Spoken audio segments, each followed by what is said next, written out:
morning, ladies and gentlemen. Thank you for standing by.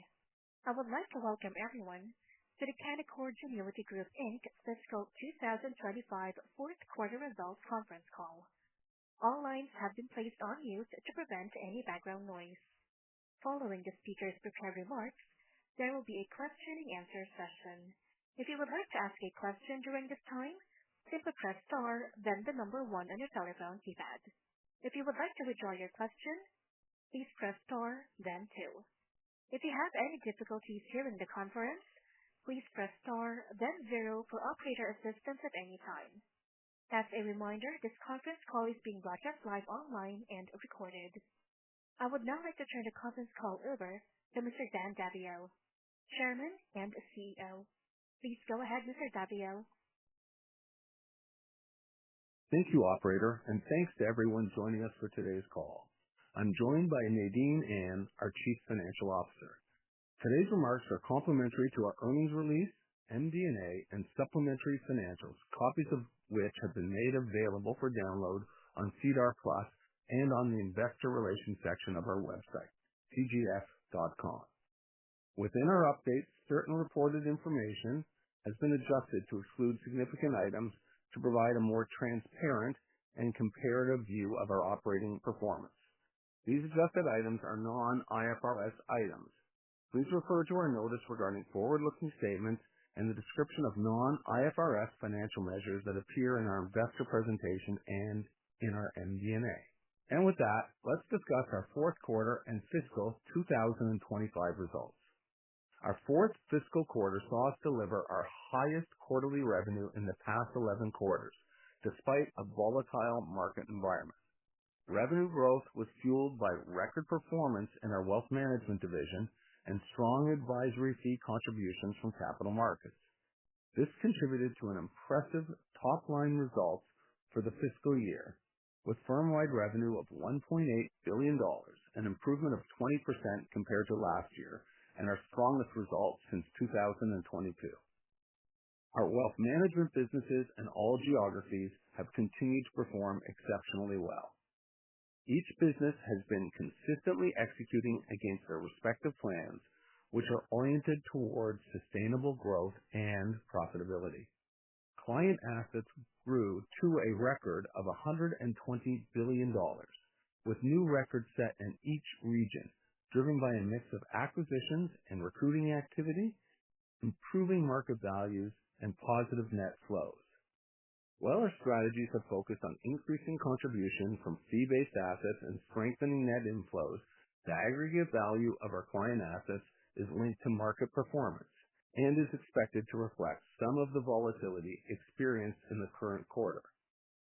Having said that, I will note that market fluctuations do not typically drive outflows to the same extent as inflation and rising interest rates.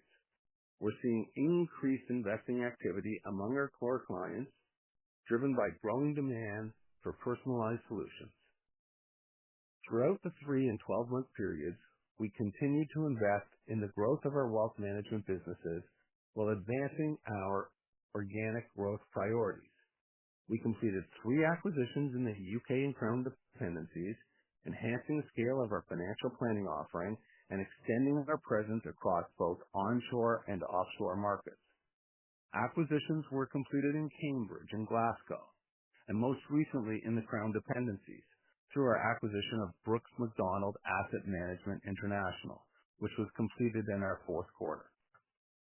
We also further expanded our talent base by bringing on professionals responsible for advancing our organic growth priorities and strengthening our investment management and financial planning capabilities. In Canada and Australia, we welcomed new investment advisory teams, and we have good visibility on a solid pipeline in both regions. By focusing on high-quality producers, our recruiting efforts are contributing to an increase in fee-related revenues, enhancing the resilience of these businesses.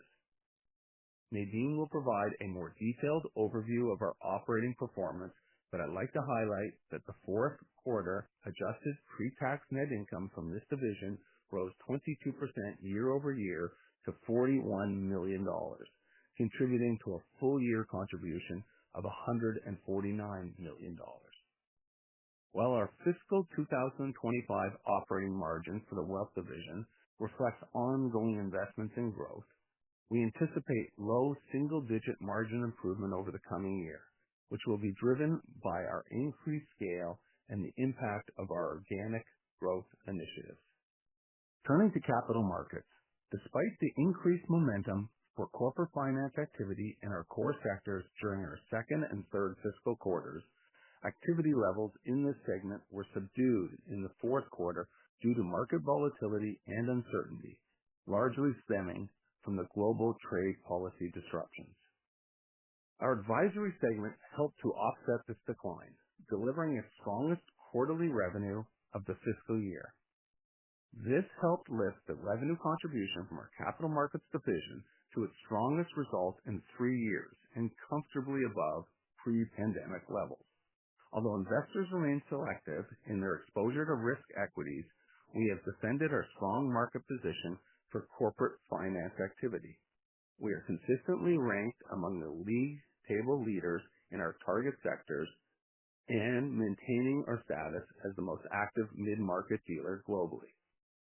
Reflecting the cautious environment, the mining sector remained our most active throughout the 3 and 12-month periods, but we also saw encouraging momentum across other core sectors. As investor sentiment improves, we are also beginning to see renewed, albeit cautious, appetite for IPO activity.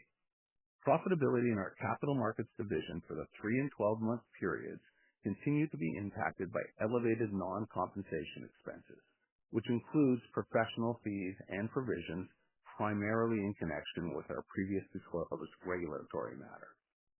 We've maintained proactive and transparent engagement with our regulators to ensure alignment with their expectations as we continue to enhance the client experience and advance our strategic priorities. While our remediation efforts are largely complete, the time frame for resolution with respect to our U.S. enforcement matter remains uncertain. During the year, we took deliberate steps to sharpen the focus of our capital markets business by allocating resources and capital to the areas where we can deliver the greatest value to our clients and compete most effectively. As part of this strategic focus, subsequent to the end of our fourth fiscal quarter, we announced a definitive agreement to sell our U.S. wholesale market-making business to Cantor. This move enables us to concentrate our efforts on our investment banking and advisory-driven capital market strategy in this region. The IEG business has been a valuable contributor to our U.S. capital markets operation, but has historically operated adjacent to our core equities franchise, and now has reached a level of scale and complexity better suited for a larger platform. The transaction remains on track for completion in the first half of our 2026 fiscal year. Until then, CG continues to fully support the employees and the clients of that business.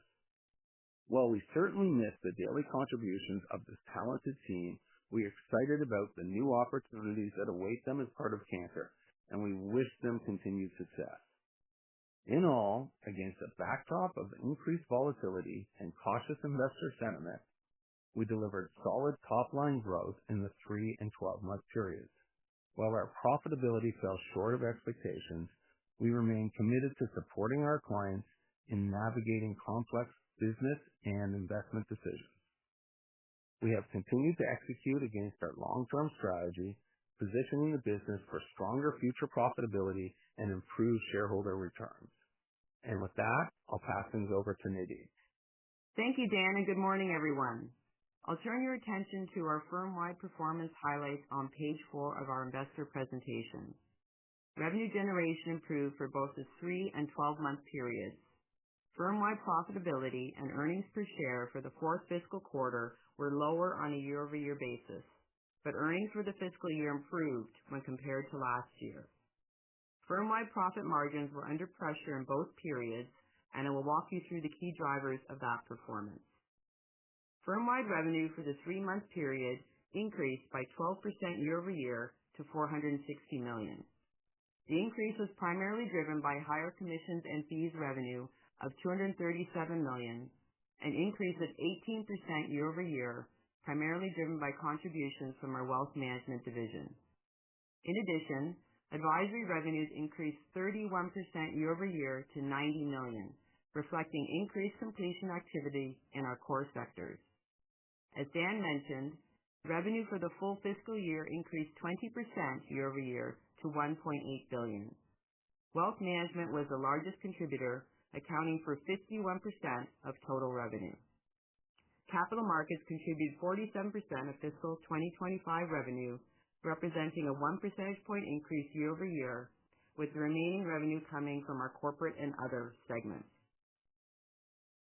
On the expense side, firm-wide non-compensation expenses remained elevated, totaling $149 million for the 3-month period and $581 million for the 12-month period, representing increases of 24% and 19% respectively. The impact of elevated expenses led to a decrease in our pre-tax operating margin from 9 to 8.4% for fiscal 2025. Slide 7 in our investor presentation provides a breakdown of our fiscal 2025 expense drivers and the impact of foreign exchange, highlighting that non-core expenses accounted for approximately 24% of the year-over-year increase.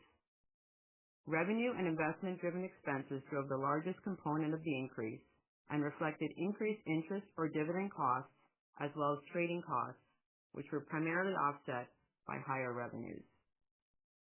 Discretionary expenses represented approximately 24% of the increase, primarily related to an increase in professional fees associated with the remediation work in the U.S., as well as increased acquisition-related costs as we continue to invest in the business. We are focused on cost discipline and generating an improvement in our operating margins. Our effective tax rate for the fiscal year decreased by 2.3 percentage points year-over-year to 26.9%, largely due to a decrease in the effective tax rate in connection with the reduced impact of LTIP share price movement on deferred taxes.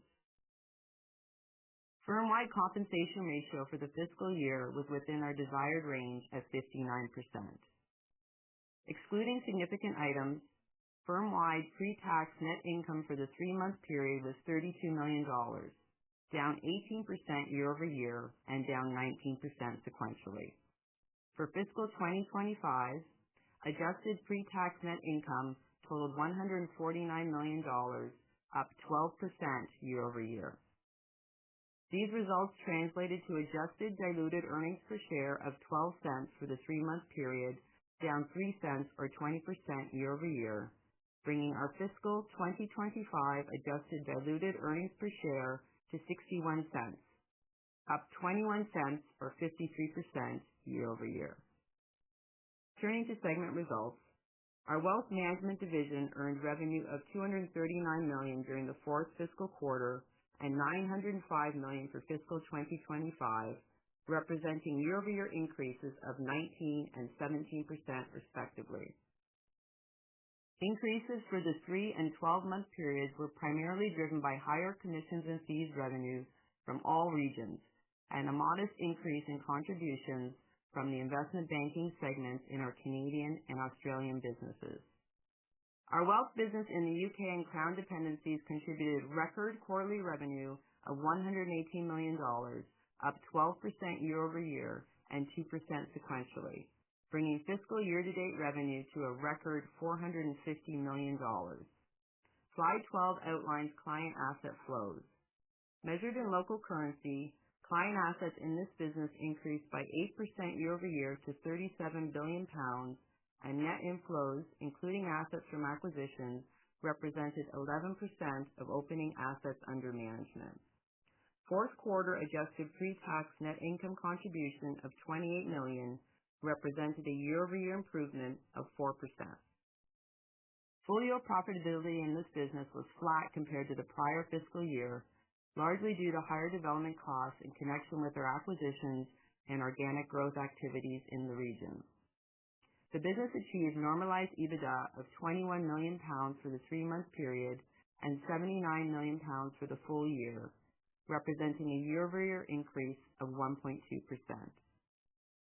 Our Canadian wealth business earned fourth quarter revenue of $100 million, up 29% year-over-year. Fiscal 2025 revenue increased 26% year-over-year to $375 million. As outlined on slide 11, client assets in this business increased by 11% year-over-year to $43 billion, and net inflows represented 7% of opening AUA.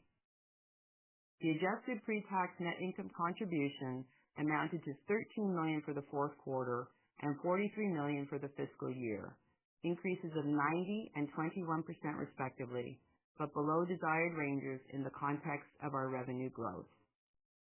In the 3 and 12-month periods, this business incurred higher interest expense in connection with clients' cash balances, which were primarily offset by interest revenue, as well as increased premises and equipment costs in connection with our new office in Vancouver and higher development costs to support our recruitment and retention activities. While our adjusted pre-tax operating margin for the quarter improved both year-over-year and sequentially, the fiscal year operating margin of 11.5% was half a percentage point lower than the prior year. Adding back the non-cash development charges, normalized EBITDA in our Canadian wealth management business was $19 million for the fourth quarter, which brought full-year EBITDA to $69 million, an improvement of 26% compared to the prior fiscal year. And finally, revenue earned by our Australian wealth management business of $21 million for the quarter increased 23% year-over-year, bringing fiscal year-to-date revenue to $80 million, an increase of 26% year-over-year, a new record for this business. Client assets increased by 31% year-over-year to $8.4 billion due to an increase in new client assets from our recruiting activities as well as higher market values. The adjusted pre-tax net income contribution amounted to $1 million for the fourth quarter and $5 million for the fiscal year, increases of 45% and 53% respectively. Our Global Capital Markets division earned revenue of $212 million for the fourth fiscal quarter and $831 million in fiscal 2025, representing year-over-year increases of 5% and 22% respectively. The fourth quarter increase primarily reflected the impact of higher advisory revenues in our core focus sectors. Capital Markets advisory revenue of $90 million for the 3-month period was the strongest quarterly result of the year and on par with our fiscal 2023 quarterly average, which was our second strongest year for advisory activity.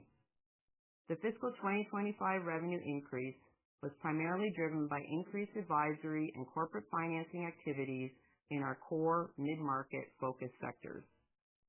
The shift in market conditions during our fourth quarter led to reduced risk appetite compared to prior periods, which negatively impacted corporate financing revenue across all regions. Despite this, full-year revenue from this segment rose 44% year-over-year to $215 million, our strongest level in 3 years, demonstrating our team's agility in helping clients access capital when market conditions are favorable.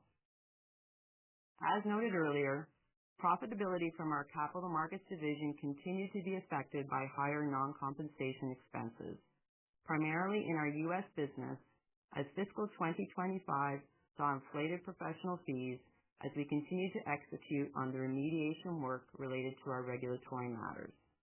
That said, stronger revenue generation, alongside our ongoing efforts to reduce discretionary spending, contributed to improved results for fiscal 2025 compared to the prior year. This division contributed adjusted pre-tax net income of $1 million for the fourth quarter and $44 million for the full fiscal year, compared to $3.3 million and $6 million respectively for the comparative periods in the prior year. Going forward, we expect an overall improvement in operating margins in our Capital Markets business. Turning to the balance sheet, we are maintaining sufficient working capital to support our strategic priorities and increase business activity, while also preserving the flexibility to reallocate capital as market conditions evolve. With that, I will turn things back to Dan. Thank you, Nadine. Despite ongoing economic and trade policy uncertainty, M&A activity in our core sectors is expected to remain resilient. Corporate financing activity, supported by our research, sales, and trading capabilities, remains closely linked to the condition of the new issue market, which fluctuates with broader market dynamics. When these windows are open, we at CG have proven our ability to consistently outperform expectations. We are continuing to invest with discipline in the growth of our wealth management businesses while advancing our organic growth priorities. At the same time, we remain firmly focused on reducing firm-wide discretionary expenses. Together with our organic and inorganic growth initiatives, we expect our cost efficiency efforts to support firm-wide margin improvements with a goal of achieving single-digit growth in the upcoming fiscal year. Reflecting confidence in this outlook, our board of directors has approved a quarterly common share dividend of 8.50 cents. With that, Nadine and I will be pleased to take your questions. Operator, please open the lines. Thank you. Ladies and gentlemen, we will now begin the question and answer session. Should you have a question, please press the star followed by the 1 on a touch-tone phone. If you wish to cancel your request, please press the star followed by the 2. If you are using a speakerphone, please lift the handset before pressing any keys. Once again, that is star 1 should you wish to ask a question. Your first question is from Jeff Fenwick from Cormark Securities. Your line is now open. Hi, good morning, everyone. Good morning, Jeff. Dan, I wanted to start off with, I noted in the release that there was an agreement to lend some incremental money out to employees to help facilitate more insider ownership. Just wondering, has the board put some parameters around what that is? I mean, obviously we're all aware that there's a standstill from a prior buyout, insider buyout proposals that have been in place. So how are they? What's the thinking in terms of balancing, higher insider buying, but obviously there's a cohort there that would potentially participate in a buyout or was involved in the past? Yeah, I mean, I wouldn't link the two things together. I mean, the employee partnership and the loan program for the employee partnership, that was always meant and certainly described to be a perpetual program. The idea is you've got employees that, quite frankly, didn't get enough the first time, and new and emerging employees. And the idea was always to recycle the capital. Every year, a big chunk of those loans are repaid because they're repaid through bonuses. So we started at 60. We started at 80. In the first year, we repaid 15, so it went down to 65. This year, the bonuses we just paid, we repaid another chunk of the loans. The board gave us authorization to reloan a chunk of that money, quite frankly, a little bit more, but the vast majority of it was the loans that were just repaid to other partners, emerging partners who didn't get enough last time. So it's not, it's a bottoms-up analysis. How much do we need to do to, keep everybody aligned and motivated together with long-term shareholder interest? And that number this year is a maximum of $27 million. So that's what that is. The actual outstanding balance on the loans on our balance sheet, because we just had a big repayment, and I think it was the outstanding balance was about 65, will go up slightly, but just slightly here, because we're not solving for something other than where the demand is. Does that answer your question, Jeff?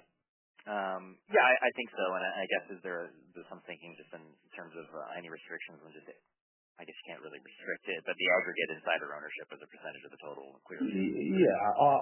Yeah, obviously over time as we get, closer to 20% or some, that's a relevant benchmark, then I think there could potentially be restrictions.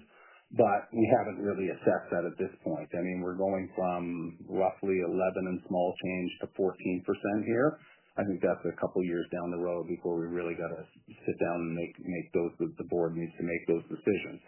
But it is a comprehensive board process for approvals. The employee partnership can't do this without the loans, and the loans come from the company.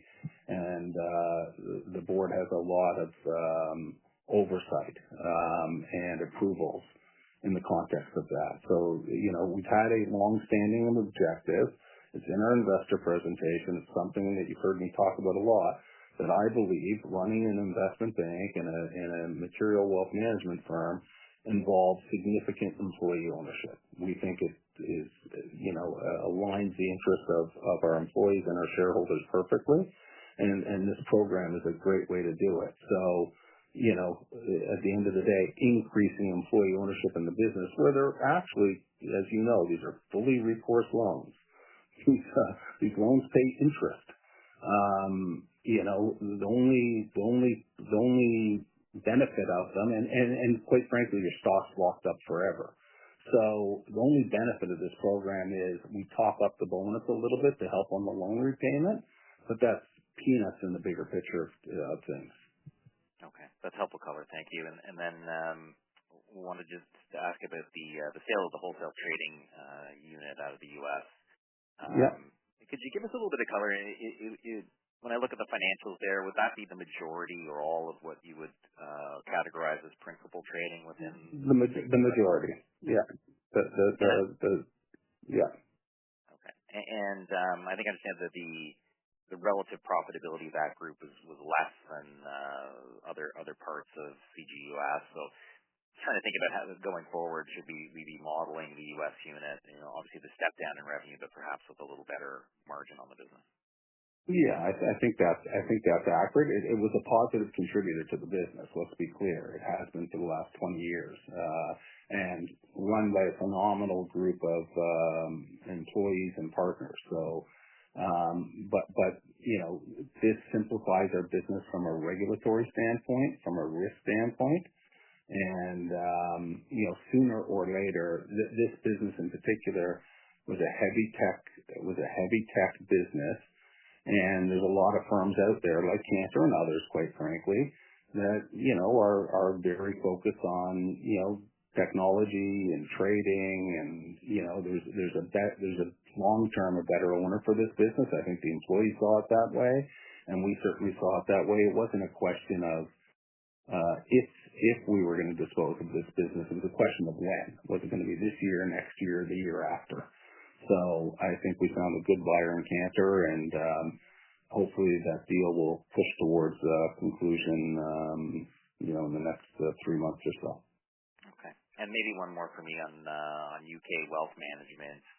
Yeah. So good progress there, obviously, on continuing to gather assets into that business, and you called out efforts to sort of invest in it and perhaps drive more net inflows from clients. But what does it take there to get some real operating leverage out of the business? I mean, the assets been climbing, but the earnings have not been following along.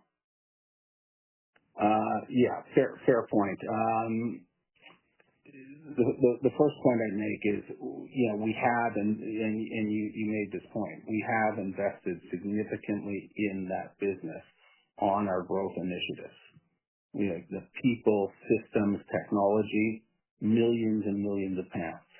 And it's working, is the good news. It doesn't happen overnight. As you know, Jeff, we bought a lot of businesses there. It's hard to buy things and integrate them and at the same time grow organically.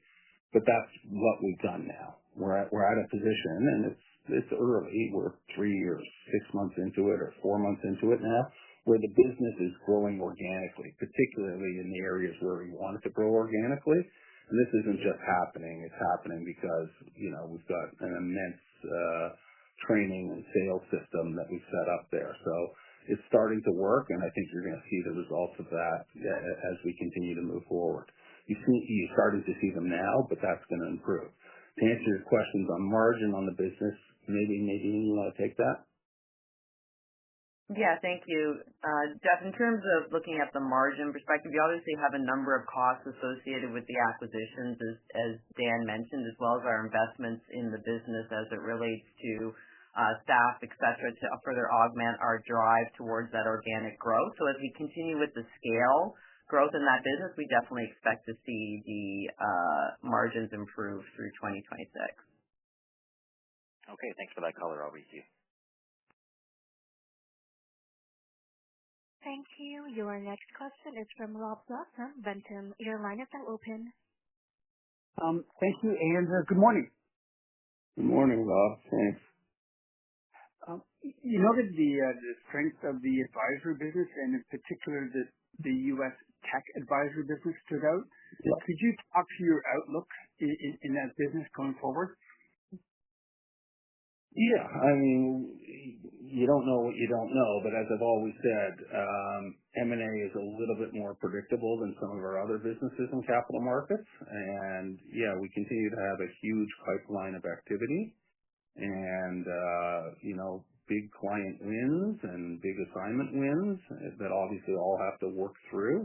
Obviously, if there's continued market volatility, some of these things are delayed from time to time and deals get pushed out to the right, but that's not what we're seeing right now. So, I think we've articulated that we see a strong pipeline and we continue to see a strong pipeline. So, I hate using the expression cautiously optimistic, but remain cautiously optimistic on our M&A business as we push forward here into this fiscal year. Thank you. And in your deck, you mentioned that you are pursuing organic and inorganic growth in all regions for wealth. Yeah. Could you talk to the UK? Is this a period of integration, or are there further, tuck-ins for that region? Yeah, I think in the UK, every time I say that we're not buying anything, we end up buying something. But realistically, it's very targeted, our acquisitions in the UK. It's really to provide a more fulsome service to our clients. So the days of us buying big UK wealth companies and integrating them in so that we got sufficient scale, that's over for the time being. I'm not saying it won't start up again, but certainly for now it's over. To the extent that we're doing acquisitions now, it's mainly just to have a more holistic relationship with our clients, buying financial planning firms. For example, those by definition, more often than not, are small tuck-in acquisitions. And that's what you saw with our Cambridge acquisition. So yeah, we'll continue to look at that, but there's I wouldn't expect an announcement in the next 3 months that we bought something. Very good, thank you. And if I may, a last question, could you talk to what you're seeing in the Aussie market on the wealth side? Yeah, when we first got into the Aussie wealth business 5 years ago, we bought intentionally a fixer-upper, great partners, but a firm that needed to be reworked, and that has been reworked. And we're really tracking a very similar strategy to the one we deployed in Canada, where we went from 8 billion to 42 billion. The Aussie market has presented a very similar opportunity for us to recruit and bring on board a select group of new advisors, 9 this year, and that will continue to increase. So yeah, we're seeing great growth there, off a lower base, but 30% growth in our funds under management business there. So we continue to see exceptional opportunities there, and we think we're in a remarkable competitive position to realize on those opportunities. Great. Thank you very much. Good luck. Thank you. Thank you. Your next question is from Graham Ryding from TD Securities. Your line is now open. Oh, hi. Good morning. Morning, Graham. Maybe Nadine, I could just start with you. Just debt went up quarter over quarter. I assume some of that's related to the Brooks Macdonald acquisition. You maybe just talk about what drove the remainder. It looks like it was almost $100 million increase. And then maybe your comfort level. How do you measure debt, and what's your sort of optimal level or your comfort level? Yeah, so the debt increase primarily related from a year-over-year basis to the convert coming on over from within their fiscal 2024.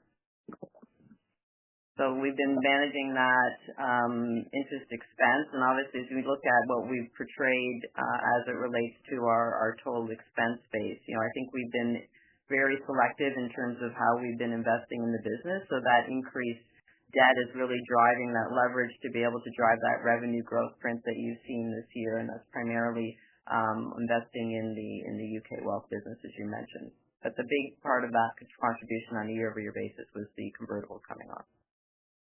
Mm-hmm. And quarter-over-quarter? That was more... Quarter-over-quarter, yeah, would have been with the acquisition, yeah. Okay. And how do you measure debt? Do you have a targeted sort of level that's sort of a band or a range that you want to keep the business operating within? Well, we manage it against both looking at our overall capital base and what we're ability to invest in and what that return is going to look like on that debt level from a leverage standpoint. So yes, it's looked at in conjunction with our overall capital base and our operating capital.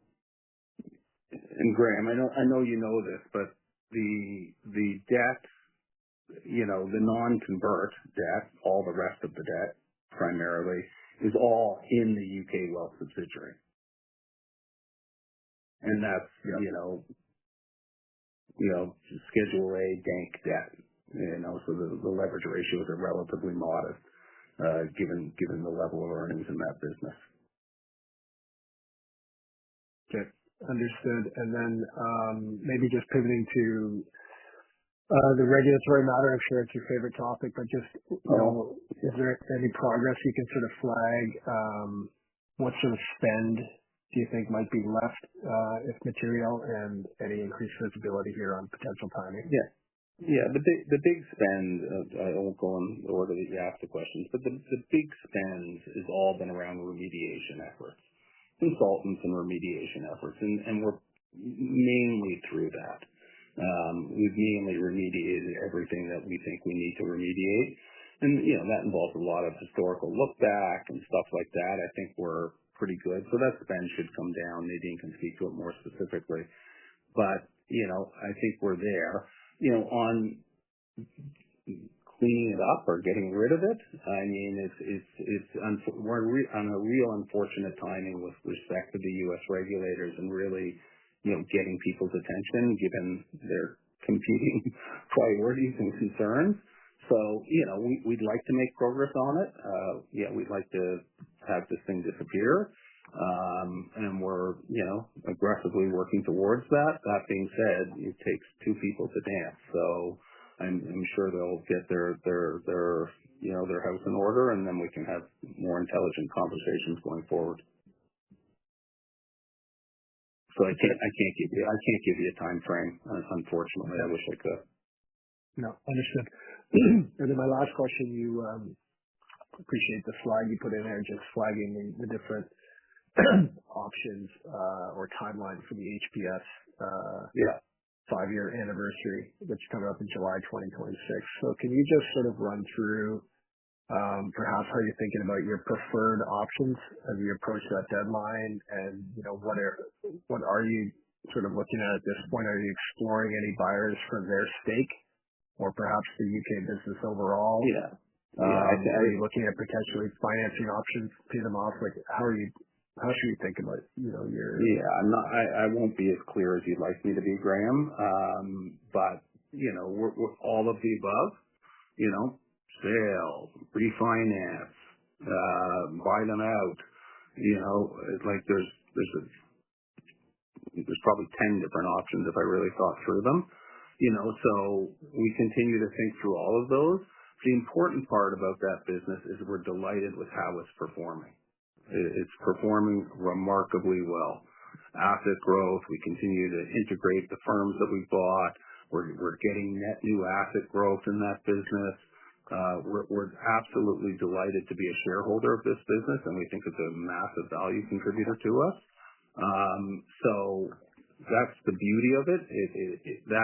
Those statements allow me to have more options as opposed to less options with respect to the business, because the business is performing so well.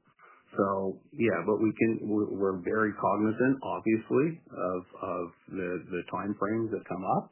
We still have years to think about things if we want to, but we're obviously thinking through all of our options with respect to that business as we speak. Okay, that's helpful. Does it make sense to find some sort of exit before July 2026 so that that sort of IRR of 11.5% doesn't just sort of start to accrue higher and higher? Yeah, again, Graham, I'm not going to be as clear as you'd like me to be. Yeah, we continue to look through all of our alternatives, and we're cognizant of all the dates involved. Okay, that's it for me. Thank you. Thank you. Thank you. Your next question is from Stephen Boland from Raymond James. Your line is now open. Thanks. I just want to go back to that waterfall, slide 7. It's very helpful. Can you just tell me what the difference between client expenses are and promotion and travel expenses? Sure, thank you. Client expenses would relate to settlements or reserves, et cetera, with particular clients primarily. Settlements or reserves? Like, is that the wealth management part of the business, or? Primarily, yes. Okay. Yeah. I don't want to pick on the discretionary expenses, but I understand the provisions, professional fees. But within your fiscal 2024 expenses, you have conference costs and client engagement costs buried in the fiscal 2024, and then you've added another $8 million in expenses. Like, it seems pretty material. Like, I guess for a 1-year pop up. Dan, you mentioned in your intro remarks that you're going to try and focus on discretionary expenses. So is that a number that is going to be flattening out here? You should. Go ahead.